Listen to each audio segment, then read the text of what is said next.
Executive Secretary of the Tertiary Education Trust Fund, TET Fund, Sonny Etono, has denied allegations of a 2.3 trillion naira fraud in the agency.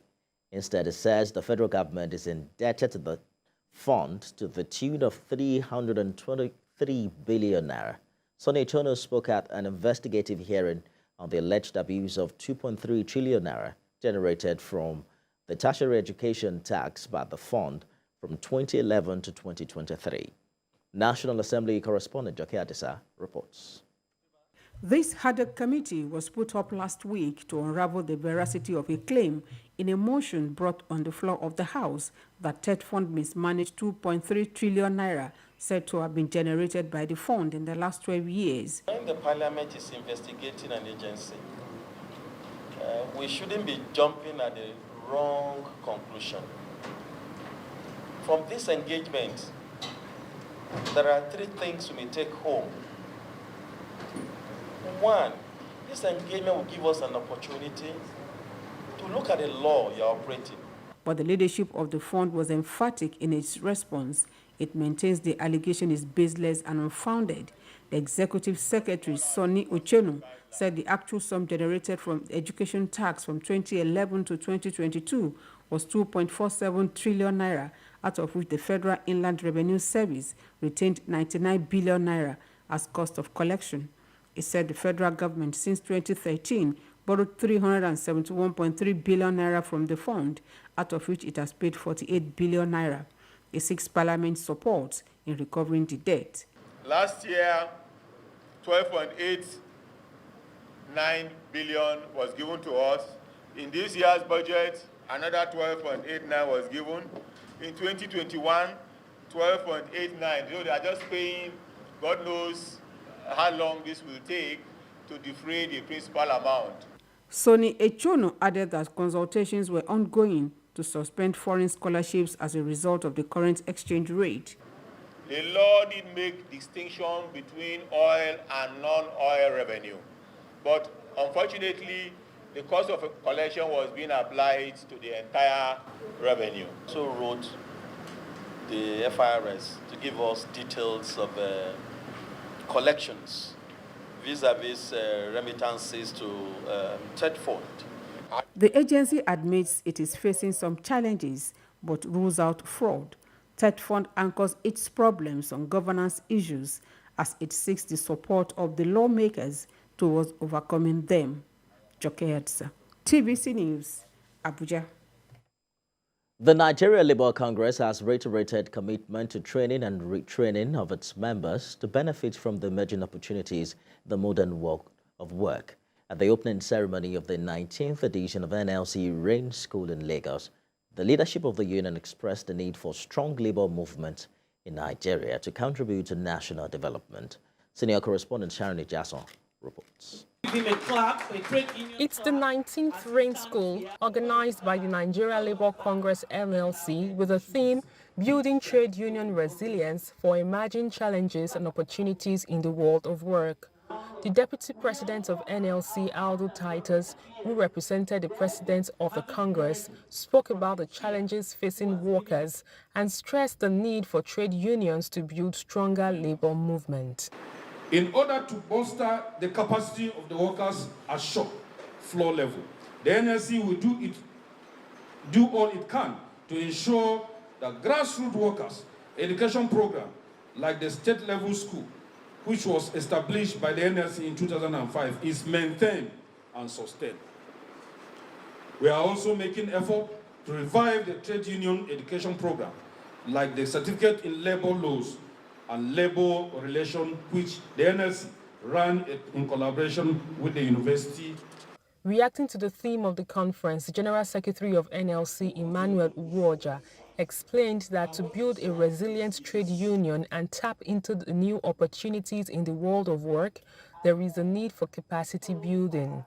He stressed that education will address threats to welfare and well-being of workers in the country. We will continue to push for what is right. And what is right is it is very irresponsible for Nigeria to continue to import petroleum products. What is right is it does not make sense for us not to have a well-defined public transportation process. What doesn't make sense is you will not be thinking of increasing your own wages when the normal worker is still battling to get a 30,000 naira minimum wage implemented. So for us, those are the issues. It's not about whether you're a Christian or a Muslim. It's about all of us, humanity. What do we expect from a working government? During the opening ceremony of the Rain School, participants stressed that majority of the challenges facing workers and the masses include rising unemployment rates, insecurity, kidnapping, corruption by government officials, high inflation, among others. Sharon Ijason, TVC News. 8 months into the administration of Governor Ademola Adeleke of Osun State, the state now has a new executive council. The governor also announced that he will take charge of the Ministry of Works, while his deputy oversees the affairs of the Ministry of Sports and Special Needs. TVC News correspondent Rafiu Hamid has details. They had earlier been screened by the State Assembly. It's now time for them to be sworn in. Thereafter, the governor announced their portfolios. Ministry of Agriculture, Ministry of Health, Ministry of Environment and Sanitation,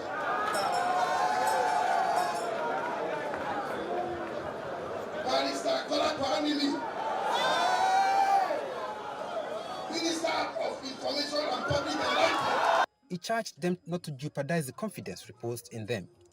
You must be above board. Corrupt conduct will be heavily sanctioned. I'm not thinking out of the box, government. As political heads of your ministries, be very innovative, generate and implement new ideas. The ministries have now been expanded from 16 used by Oyetola's administration to 25. The commissioners promised to serve the state diligently. To meet their expectations at the special grace of God. The government has an agenda, 5 programs, and we are keying into the program, and we want to make Osun a better place to live. We have appointed competent individuals as commissioners. We believe that they are going to be able to deliver the 5-point agendas that is meant for that the PDP did during the campaign. I expect the new sets of commissioners to do very well in their various assignments.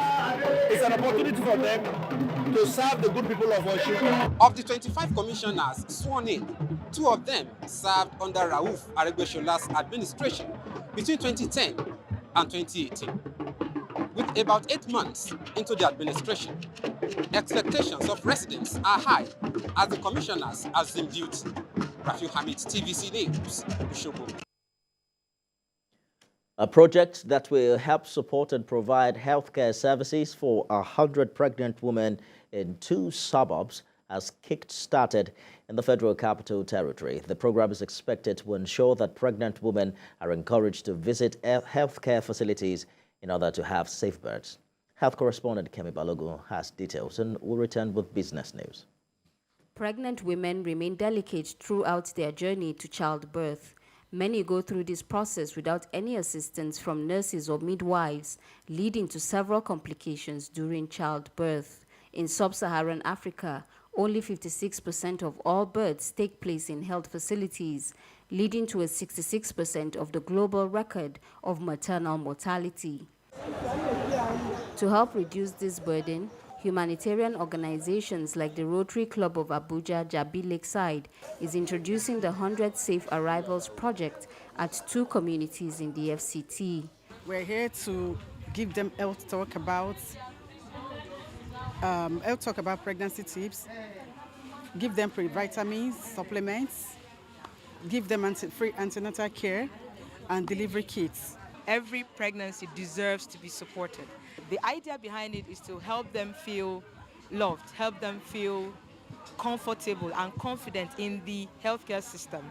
This primary healthcare center at the Kuchingoro area is hosting the first set of 100 pregnant women. Beneficiaries here, like Augustina, believe that this support will go a long way in encouraging more pregnant women to visit healthcare facilities during pregnancies. I've been checked, which is very good. They checked my blood pressure. They gave us a container to go and urinate to check our, to know if we have malaria and all that, to make sure I'm okay and my baby is okay.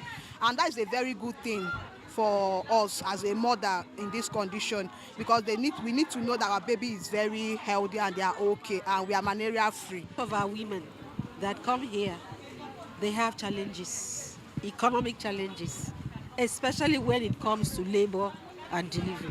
In recent times, health facility delivery has been described as one of the major contributors to improved maternal and child health outcomes. Kemi Balogun, TVC News, Abuja.